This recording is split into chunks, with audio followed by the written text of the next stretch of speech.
In the heart of every Wild West town nestled between dusty streets and creaking wooden boardwalks stood a building that pulsed with life, smoke, and stories. The saloon, more than just a watering hole, the saloon was the heartbeat of the frontier.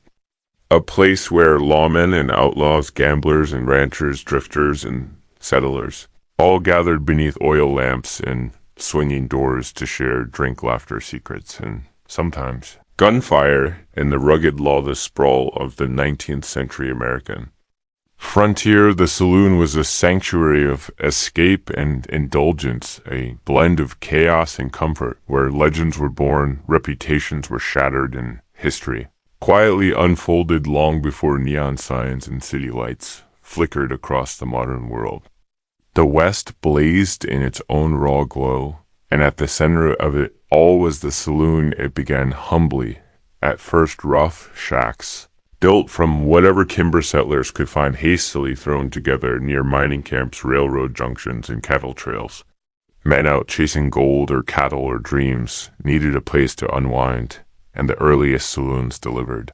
Whiskey cards and warmth, nothing more than a bar, a few stools, a crooked table, and a barkeep with a loaded shotgun. But they quickly evolved. As frontier towns boomed, so did their thirst, and saloons transformed from primitive sheds into ornately designed social palaces, complete with polished bars, velvet wallpaper, grand chandeliers, and piano music drifting through swinging doors that slap open and shut like metronomes, marking the rhythm of a town's wild heartbeat. And each saloon had its own soul. The Long Branch Saloon of Dodge City, Kansas, where lawmen like Bat Masterson and Wyatt Earp brushed shoulders with cattle drivers, and Card Sharp's The Gem Theater in Deadwood, South Dakota, owned by the infamous Al Swearigan, who mixed vice with violence and power with pleasure, the bucket of blood. Saloon in Virginia City, Nevada, named for the fights so fierce they left the floor soaked in red, yet no two saloons were quite the same.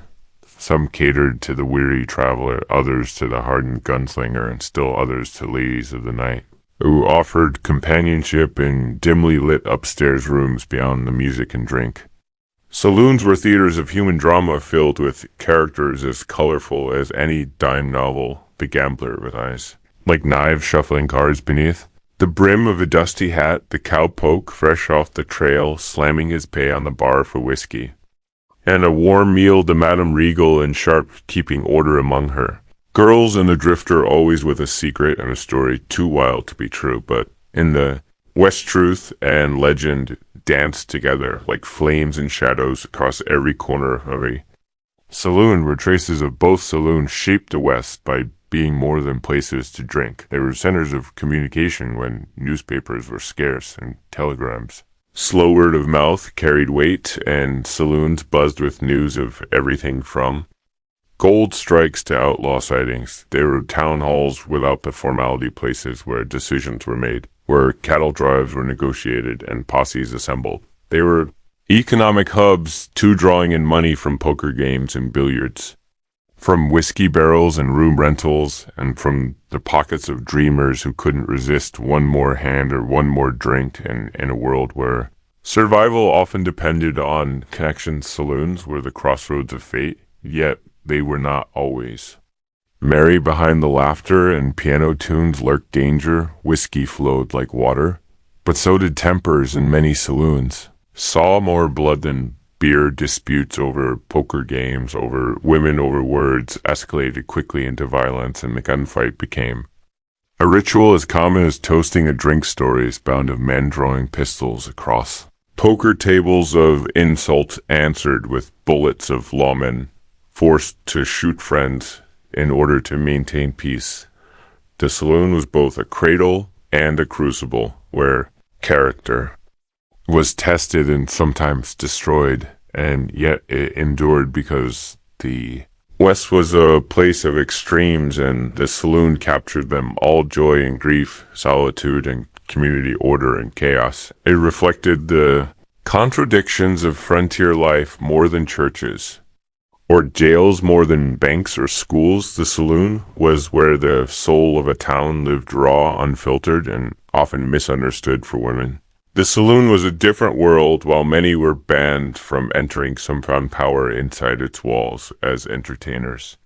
Dancers, madams, and musicians, they carved their own space in a harsh land, their lives complicated by stigma, but filled with resilience. Names like Dora Dufran of Deadwood or Kitty Leroy of Texas echo through history as women who owned saloons commanded respect and wielded influence with charm and cunning. They too shaped the culture of the West. Their presence challenging the rules of the male-dominated frontier race played a role too.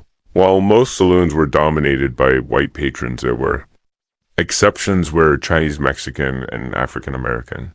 Settlers created their own gathering spaces. These places held different rhythms, different music, and different flavors of drink, but served the same need to gather, to rest, to connect. The story of the saloon is incomplete without recognizing the role of race, and how even in the margins of a divided society, people found ways to build community as the years rolled on.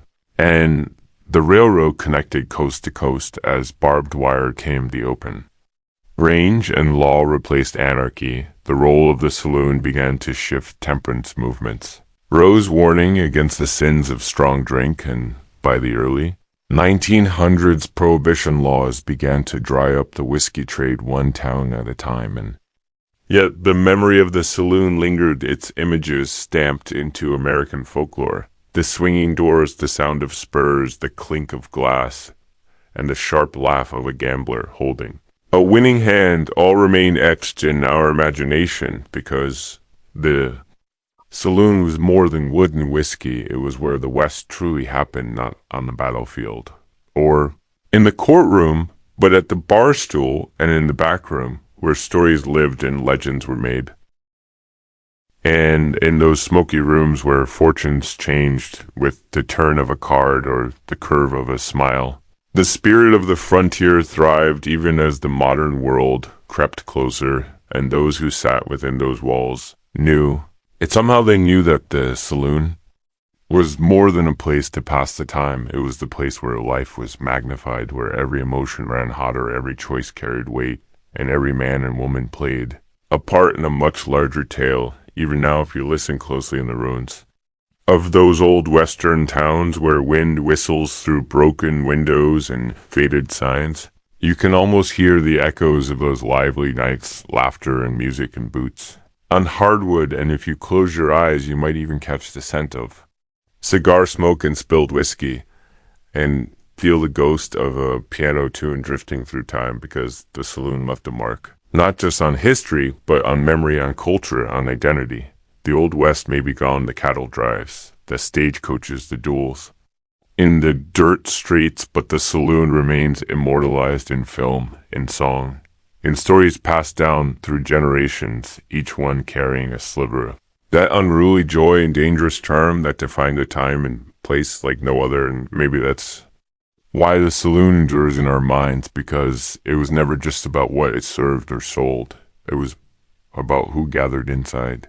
People full of flaws and fire, chasing fortune or running from failure, clinging to dreams that sometimes fit in a glass or a gamble. It was a mirror of the West itself, rough and beautiful, brutal and bold, always teetering on the edge of change, and that tension made it unforgettable. So the next time you see a Western movie and the cowboy pushes open those doors and steps into the noise and heat and chaos, remember this: it wasn't just scenery, it was center stage, it wasn't just background. It was the backbone of a civilization being born in real time. Through every deal made, every song sung, every heart broken. The saloon was where the frontier met its humanity, where strangers became friends and sometimes enemies, where laughter stood defiant against the silence of the desert, where even the loneliest soul could find a moment of connection. And in that moment, something timeless happened. The West became more than a direction on a map. It became a story, and that story often began with two doors swinging open, a glass being poured, and a voice saying, "Welcome, friend, what'll it be?"